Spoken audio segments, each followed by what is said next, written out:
Samson, sérénité, lucidité et détachement au retour à la vie spirituelle.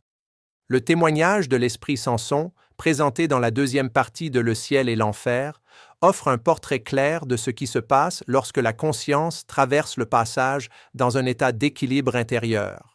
Loin des descriptions fantastiques, son récit révèle simplicité, lucidité et une perception sereine de la continuité de la vie, montrant que la mort n'altère pas l'identité de l'être, elle modifie seulement sa forme d'expression. Samson décrit le moment du détachement du corps comme progressif et tranquille. Il n'y a pas de rupture brusque de la conscience, mais un éveil graduel, accompagné de la reconnaissance du nouvel état. Cette expérience confirme le principe spirit selon lequel le passage est un processus, pas un instant magique, et que la qualité de cette transition dépend profondément de l'état moral et émotionnel construit tout au long de la vie. La science moderne offre des parallèles importants pour comprendre ce récit. Des études sur les expériences de mort imminente indiquent que les personnes en état de sérénité émotionnelle tendent à rapporter une plus grande clarté, une continuité de l'identité et une sensation de paix.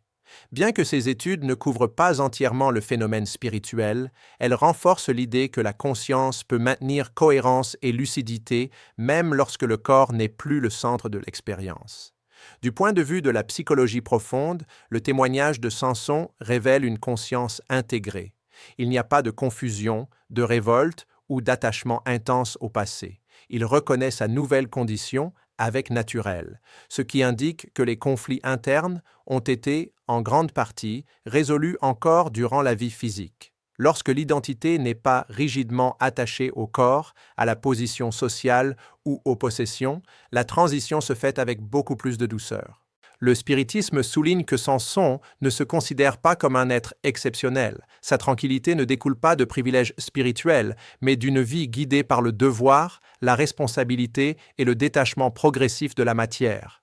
Ce point est fondamental. Le bonheur après la mort n'est pas une récompense arbitraire, mais une conséquence directe de l'état intérieur cultivé en vie.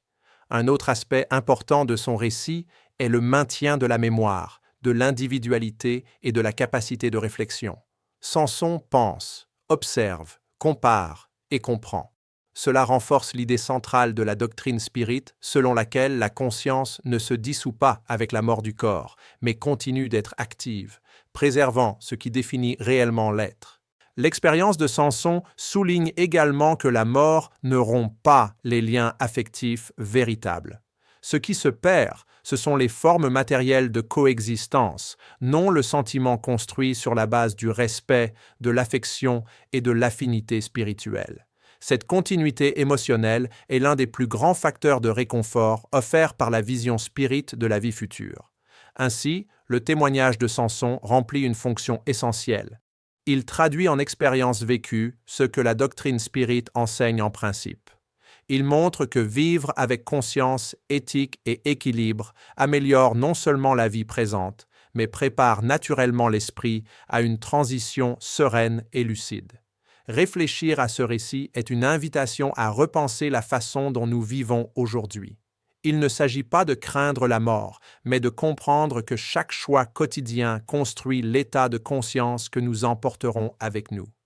La vie future commence maintenant, dans la façon dont nous pensons, ressentons et agissons. Si ce témoignage vous a aidé à réfléchir sur la continuité de la vie et la valeur de l'équilibre intérieur, aimez, partagez et laissez votre commentaire. Votre participation aide ce message à atteindre plus de personnes.